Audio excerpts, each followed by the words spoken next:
മോഹൻലാൽ ചിത്രം ദൃശ്യം 3യുടെ മുഴുവൻ ഡിജിറ്റൽ അവകാശങ്ങളും സ്വന്തമാക്കി ആമസോൺ പ്രൈം.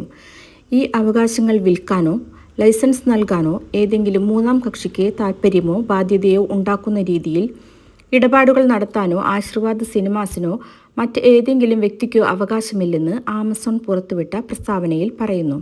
പ്രസ്താവന ഇങ്ങനെയാണ്: ആശീർവാദ് സിനിമാസും ആമസോണും തമ്മിലുള്ള നിലവിലുള്ള കരാറുകളിലെ നിയമപരമായ അവകാശങ്ങൾ വിനിയോഗിച്ചുകൊണ്ട് ദൃശ്യം 3 മലയാളം എന്ന ചലച്ചിത്രത്തിൻ്റെ എല്ലാവിധ digital അവകാശങ്ങളുടെയും SVOD, TVOD, AVOD, FVOD, EST എന്നിവയുൾപ്പെടെ, എന്നാൽ അവയിൽ മാത്രം പരിമിതപ്പെടുത്താതെ ഒരേ ഒരു ഉടമസ്ഥാവകാശം ആമസോൺ സെല്ലർ സർവീസസ് പ്രൈവറ്റ് ലിമിറ്റഡിന് ആണെന്ന് ഇതിനാൽ പൊതുജനങ്ങളെ അറിയിക്കുന്നു.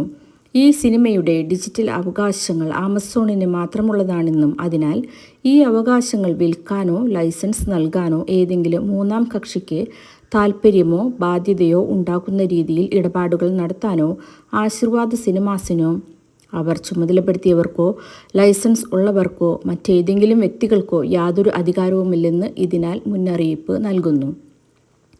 ആമസോണിൻ്റെ ഈ സവിശേഷ അധികാരത്തിന് വിരുദ്ധമായി ഈ സിനിമയുമായോ അതിലെ ഡിജിറ്റൽ അവകാശങ്ങളുമായോ ഏതെങ്കിലും വ്യക്തിയോ സ്ഥാപനമോ ഡിജിറ്റൽ പ്ലാറ്റ്ഫോമോ ഇടപെട്ടാൽ അതിൻ്റെ പൂർണ്ണ ഉത്തരവാദിത്തവും ചെലവും പ്രത്യാഘാതങ്ങളും അവർ തന്നെ വഹിക്കേണ്ടി വരുമെന്ന് അറിയിക്കുന്നു.